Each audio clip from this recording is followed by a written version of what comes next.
أعوذ بالله من الشيطان الرجيم بسم الله الرحمن الرحيم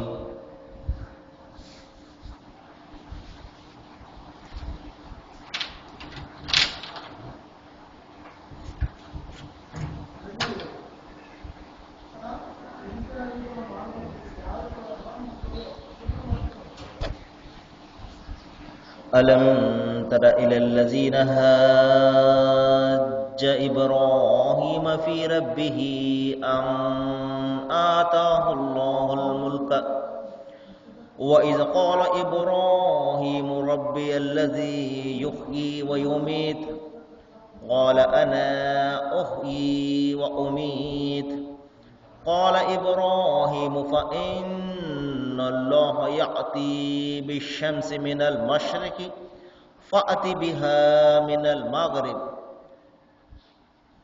فاهبط الذي كفر والله لا يهدي القوم الظالمين صدق الله العظيم అనంత కరుణామయుడు అపార కృపాశీలుడు పాలకుడు పోషకుడు సర్వలోక ప్రభు అయినటువంటి సృష్టికర్త అల్లాహ్ శుభనామంతో ప్రారంభిస్తున్నాను.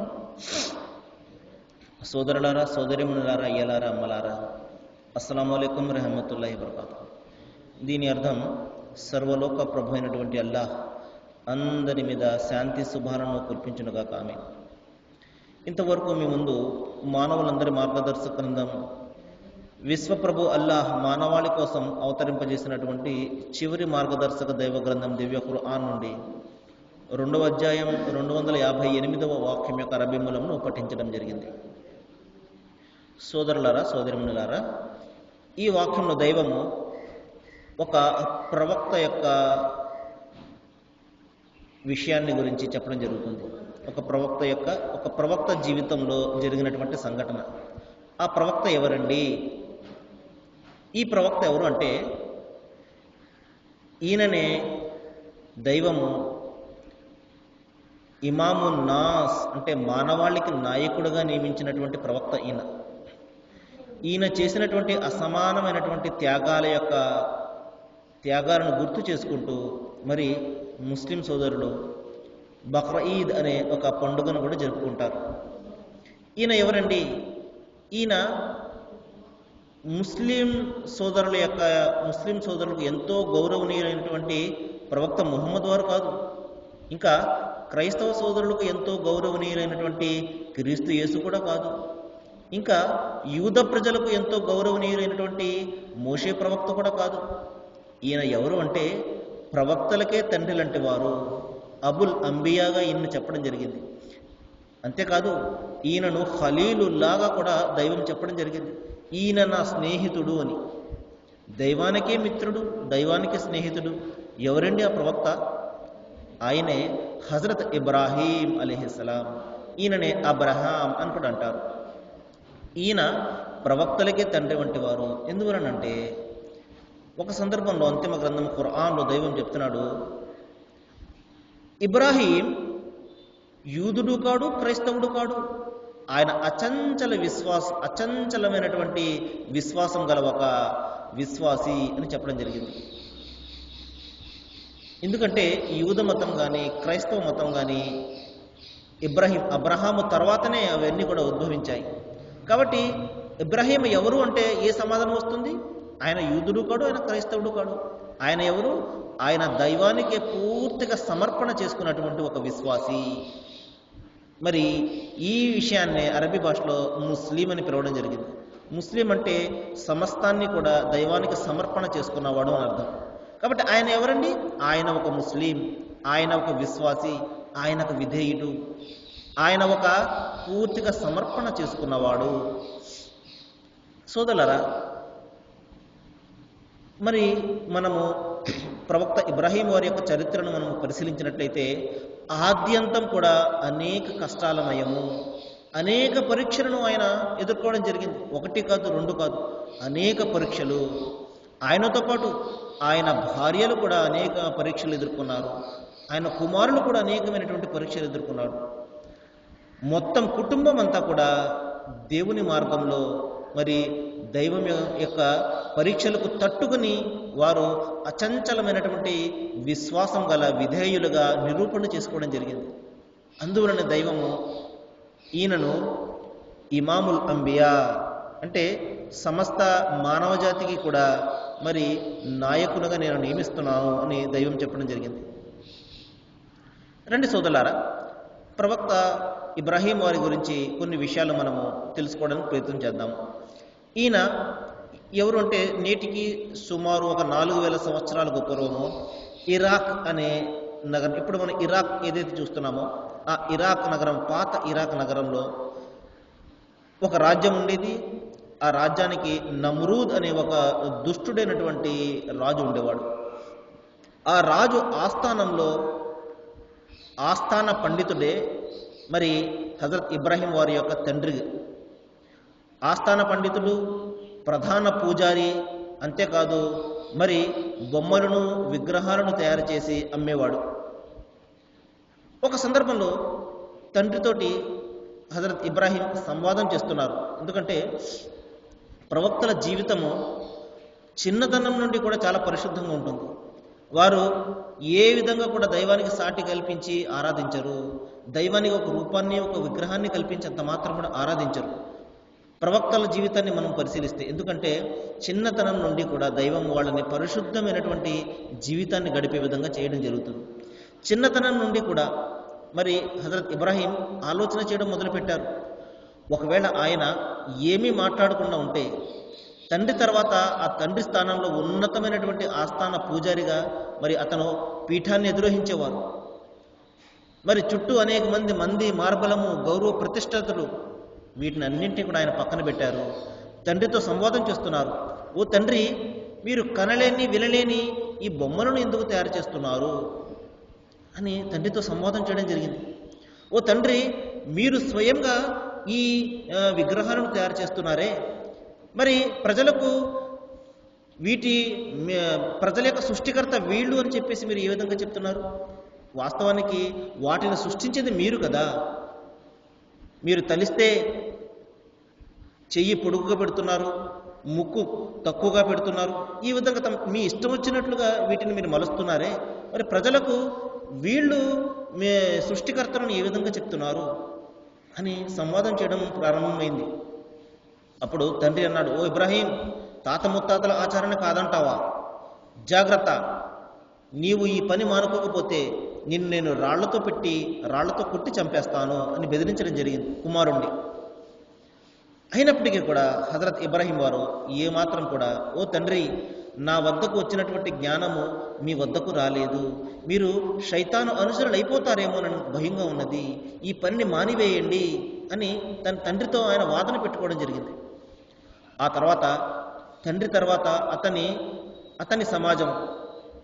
అతని సమాజాన్ని ఆయన ఉద్ధరించడానికి ప్రయత్నం చేయడం జరిగింది.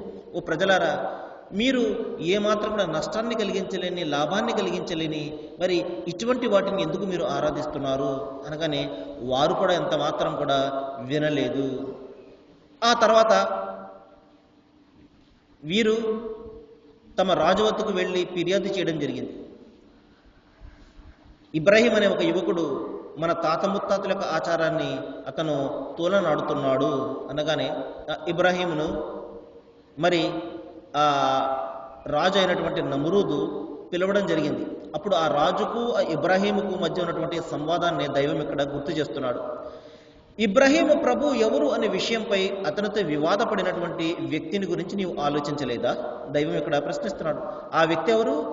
అప్పటి రాజు అయినటువంటి ఆ నమ్రూదు తన ఆస్థానంలో ఇబ్రాహీంని పిలిచి ఈ విధంగా చెప్పాడు, నేను కాక నీకు మరొక దైవం ఉన్నాడా?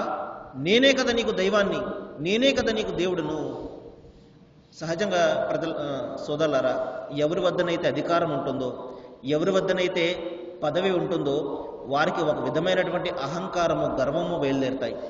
కొంతకాలానికి నేనే ప్రభువును, నేనే దైవాన్ని అన్న అహంకారం కూడా అతనిలో బయలుదేరుతుంది. మనము చూసాము, మరి ఫిరౌన్ అనే రాజు కూడా ఇదే విధంగా దావా చేసేవాడు.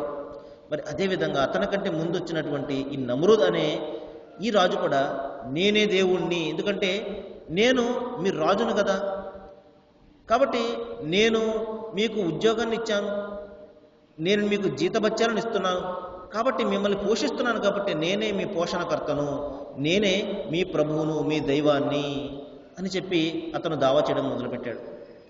సహజంగా చూడండి, ఎవరైతే మరి మనకు పనిని కల్పిస్తుంటారో, ఎవరి ద్వారానైతే మనకు కొంచెం జీతభత్యాలు లభిస్తుంటాయో, సహజంగా వాళ్ళే దైవాలుగా భావిస్తుంటారు చాలామంది.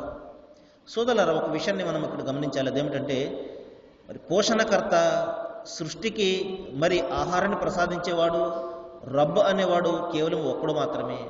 ఆయన ప్రసాదిస్తున్నాడు. మరి ఆయన వివిధమైనటువంటి పద్ధతుల ద్వారా మనకు ప్రసాదిస్తున్నాడు. ఒకరికి ఉద్యోగం ద్వారా మరి ప్రసాదిస్తాడు, మరొకరికి వ్యాపారం ద్వారా, మరొకరికి కష్టపడి పనిచేస్తే, ఈ విధంగా రకరకాలైనటువంటి మార్గాల ద్వారా ఆయన మనకు ఆహారాన్ని ప్రసాదిస్తుంటాడు. కానీ ప్రసాదించేది ఆయన. కానీ ఇక్కడ ఈ రాజు, నేను రాజును కదా, నేను మీకు ఉద్యోగాన్ని ఇస్తున్నాను, నేను మీకు జీతభత్యాలను ఇస్తున్నాను, కాబట్టి నేనే మీ ప్రభువును అని అక్కడ దావా చేయడం జరిగింది. దైవం చెప్తున్నాడు, అల్లాహ్ ఆ వ్యక్తికి రాజ్యాధికారం ఇవ్వడం వలనే ఈ వివాదం తలెత్తింది. వాస్తవానికి ఆ రాజ్యాధికారాన్ని ఎవరండి ఇస్తారు? అల్లాహ్ ఇస్తాడు. తాను తలచిన వారికి ఆయన ఇస్తాడు, తాను తలచిన వారికి ఆయన ఆ గౌరవాన్ని కూడా తీసేసుకుంటాడు. మనం చూస్తుంటాం, 5 సంవత్సరాలు పదవి మరి వెలగబెట్టిన వాళ్ళు ఒక్కసారి ఎన్నికల్లో ఓడిపోగానే ఏమాత్రం కూడా ప్రజలు పట్టించుకోరు. కాబట్టి ఈ విధంగా తాను తలచిన వారికి దైవం గౌరవాన్ని ప్రసాదిస్తాడు, తాను తలచిన వారి నుండి మరి ఆ గౌరవాన్ని కూడా ఒక్క రోజులోనే ఆయన, ఒక్క క్షణం కూడా పట్టదు. మనం చూస్తుంటాము, ఎంతో గొప్ప గొప్ప పేర్లు సంపాదించిన వాళ్ళు ఉంటారు, కానీ ఏదో ఒక చిన్న తప్పు జరుగుతుంది, ఆ మొత్తం అంతా కూడా సంపాదించింది అంతా కూడా, ఆ పేరు ప్రఖ్యాతులు అంతా కూడా మంట కలిసిపోతుంటాయి. కాబట్టి ఆయన చేతుల్లోనే ఉన్నది అంతా కూడా. వతు ఇజ్జు మంతషా వతు జిల్లు మంతషా. ఆయన తలిస్తే గౌరవాన్ని ప్రసాదిస్తాడు, ఆయన తలిస్తే ఆ గౌరవాన్ని కూడా లాగేసుకుంటాడు. పరాభవ పాలు ఆయనే చేసేవాడు. కాబట్టి రాజ్యాధికారాన్ని తాను తలచిన వారికి ఆయన ప్రసాదిస్తాడు. ఎవరి నుండి అయితే కొంచెం ప్రజలకు మేలు కలుగుతుందో, ఎవరి ద్వారా అయితే పని జరుగుతుందో వారిని దైవము ఆ పదవిలో పెడతాడు. వారి ద్వారా ప్రజలకు మేలు జరగాలి అని చెప్పేసి. ఒకవేళ వాళ్ళు ఆ పని చేయలేదనుకోండి, వాళ్ళను తీసేసి దైవము మరొకరికి అవకాశాన్ని ఇస్తాడు. కాబట్టి ప్రజలకు మంచి జరగాలి, ప్రజలకు మేలు జరగాలి, ప్రజలకు ఉపయోగం కావాలి, అటువంటి వాళ్ళని దైవం అధికారంలో పెడతాడు. ఒకవేళ వారు ఆ బాధ్యతను నిర్వర్తించలేదనుకోండి, వాళ్ళను తీసి మరొకరిని దైవము ఆ స్థానంలో పెట్టడం జరుగుతుంది. మరి ఒక సందర్భంలో దైవము అంతిమ గ్రంథం ఖురాన్లో ముస్లిం ప్రజలను ఒక హెచ్చరికను కూడా చేస్తున్నాడు. అదేమిటంటే, ఈ యొక్క సందేశాన్ని మీరు సర్వమానవాళికి తెలియజేయండి. ఒకవేళ మీరు ఈ పని చేయనట్లయితే నేను ఫసౌఫ యఅతిల్లాహు బిఖౌమిహి, మరొక జాతిని నేను సృష్టిస్తాను, వయుహిబ్బుహుం వయుహిబ్బూనహు, వాళ్ళు నన్ను ప్రేమిస్తారు, నేను వాళ్ళను ప్రేమిస్తాను.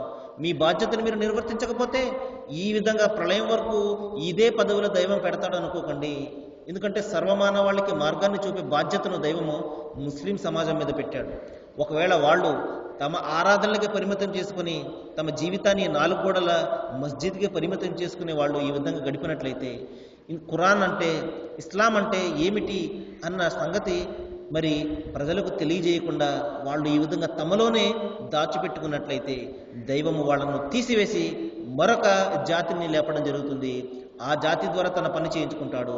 కాబట్టి దేవుని యొక్క పని అంత మాత్రం కూడా ఆగేది కాదు సోదరులారా.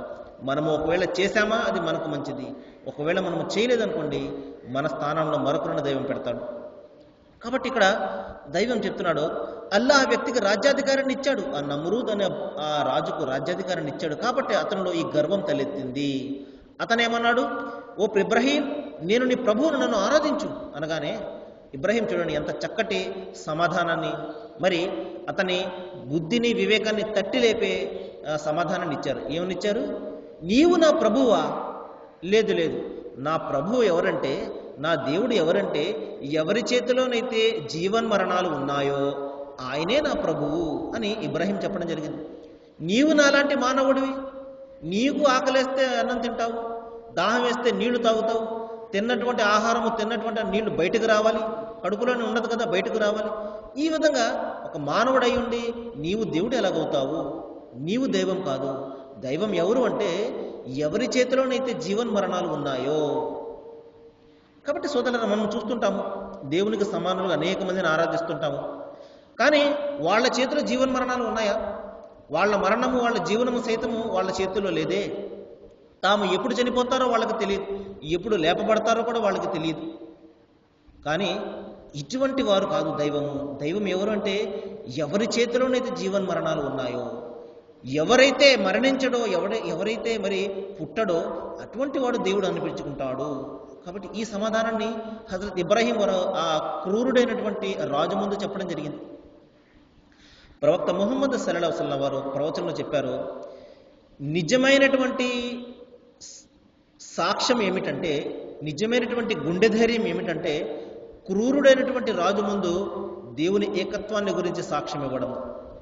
సోదరులారా, మనం చూస్తుంటాం అతను చాలా ధైర్యవంతుడండి, డేర్ అండ్ డాషింగ్ అండి, అదండి ఇదండి అని చెప్పేసి.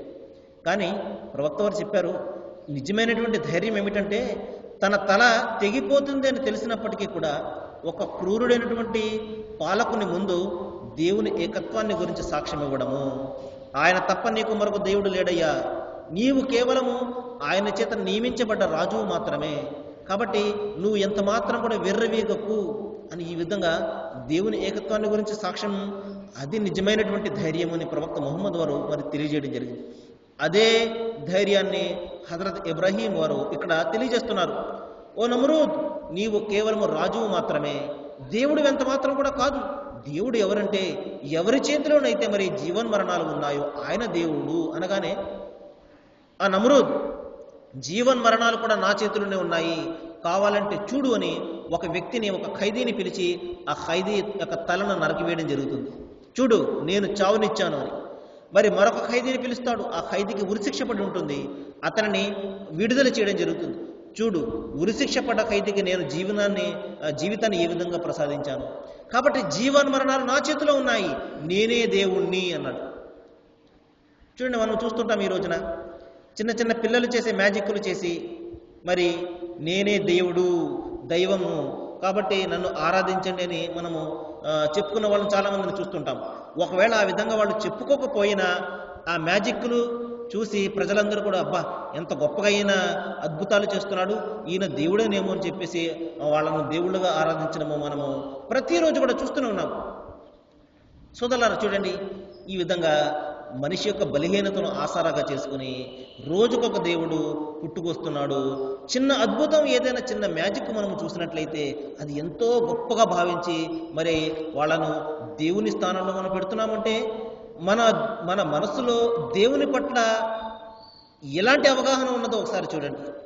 కాబట్టి ఏ మనుషులనైతే ఈ విధంగా మనిషి దేవుడు అవ్వడు, ఈ విధంగా అద్భుతాలతోటి దైవం కాడు. దైవం ఎవరు అంటే ఎవరికైతే చావు పుట్టుకలు ఉండవో, ఎవరినైతే మనం కళ్ళారా చూడలేమో అటువంటి వాడు దైవం అని చెప్పి అతనిలో ఒక విధమైనటువంటి స్థిరమైనటువంటి భావన ఉన్నట్లయితే అప్పుడు ఈ విధమైనటువంటి అద్భుతాలు చూసి మరి ప్రజలను దేవుళ్ళుగా అంత మాత్రం కూడా భావించడు. ఈ విధంగా నమ్రూద్ ఏమని చెప్పాడు, జీవన్మరణాలు నా చేతిలో ఉన్నాయి, కాబట్టి నేను కూడా దైవం అనగానే వెంటనే ఇబ్రాహీం వారు ఏ సమాధానం చెప్పారో చూడండి. దైవం తాను తలిచిన వారికి మరి జ్ఞానాన్ని ప్రసాదిస్తాడు, వివేచన కాంతులను ప్రసాదిస్తాడు, సమయానుకూలంగా మాట్లాడే ఆ యొక్క శక్తి సామర్థ్యాలను కూడా ప్రసాదిస్తాడు. అప్పుడు ఇబ్రాహీం ఏమన్నారు, సరే అయితే నీవే దేవుడు అయితే నా దైవము నా అల్లా సూర్యుణ్ణి తూర్పు నుండి ఉదయింపజేస్తాడు, నీవే దేవుడు అయితే పడమర నుండి ఉదయింపజేయి అన్నారు. చూడండి ఎంత చక్కటి సమాధానాన్ని మరి ప్రశ్నను సంధించారో చూడండి. నిజమే, మనము ఎవరినైతే దైవాలుగా భావిస్తున్నామో వాళ్ళను మనము ప్రశ్నించినట్లయితే ఈ చంద్రులు ఉన్నారు, మరి సూర్యుడు తూర్పు నుండి ఉదయిస్తున్నాడు, మీరు కొంచెం పడమరను ఉదయింపజేయండి అంటే వాళ్ళు చేయగలరా? చేయలేరు. ఎందుకంటే ఆ చేసేవాడు కేవలం ఒక్కడు కాబట్టి, ఆయన ఒక్కడే ఆ సర్వశక్తివంతుడు, శక్తి సామర్థ్యం ఉన్నవాడు కాబట్టి. వెంటనే ఆ రాజు, ఆ సత్యధిక్కరి ఏం చేశాడు, బెత్తరపోయాడు. ఎందుకంటే అతని చేతిలో లేనటువంటి పని. ఒక వ్యక్తిని చంపడము, ఒక వ్యక్తిని విడిచిపెట్టేయడం అతని చేతిలో ఉన్నది. ఎందుకంటే అతనికి అధికారం ఉన్నది, అతను రాజు కాబట్టి ఆ విధంగా చేయగలిగాడు. మరి సృష్టిని మార్చగలడా? ఒక వ్యక్తికి ప్రాణాన్ని పోయగలడా? అతను మూర్ఖుడు ఏమనుకుంటున్నాడు, ఒక వ్యక్తిని నేను విడిచిపెట్టేస్తే ప్రాణాన్ని పోసేసినట్టే అనుకుంటున్నాడు. చిన్న చీమకు సైతము మనము ప్రాణాన్ని పోయగలమా సోదరులారా? ఒకసారి ఆలోచించండి. చిన్న చీమకు పోయలేము మనము, ఒక చిన్న మొక్కను బ్రతికించలేము మనము. చచ్చిపోతుంటుంది మొక్క, కానీ దాని మనం ఎన్నో నీళ్లు పోస్తుంటాము బతుకుతుందేమో అని చెప్పేసి, మనకు తెలియదు అది బతుకుతుందని. కాబట్టి చిన్న మొక్కకు సైతము మనము ప్రాణం పోయలేమే, మనము దైవాలుగా ఏ విధంగా అవుతామో ఒకసారి ఆలోచించండి. కాబట్టి అంతిమ గ్రంథం ఖురాన్ ఒక సందర్భంలో దైవం చెప్తున్నాడు, ఎవరైతే ఈ ప్రపంచంలో నేను దేవుణ్ణి అని ప్రకటిస్తాడో, తనను ఆరాధించడాన్ని ఇష్టపడతాడో, అటువంటి వారిని భయంకరమైనటువంటి నరకం నుండి నేను త్రోసివేస్తానని హెచ్చరిక చేస్తున్నాడు. కాబట్టి ఎవరు కూడా నేను దైవమని దావా చేయకూడదు, మనము ఎవరికి కూడా ఆ యొక్క అర్హతను, హక్కును ఎవరికి కూడా ఇవ్వకూడదు. సరే సోదరులారా, మరికొన్ని విషయాలు మనం రేపు మాట్లాడుకోవడానికి ప్రయత్నం చేద్దాము. ఈ రోజున మన చర్చకు వచ్చినటువంటి అంశం ఏమిటంటే, మన ప్రవక్తల తండ్రి లాంటి వారు, మరి దైవానికే స్నేహితుడుగా మరి పేరున్నదగినటువంటి హజరత్ ఇబ్రాహీం వారి యొక్క జీవిత విశేషాలు మనం తెలుసుకోవడం జరిగింది.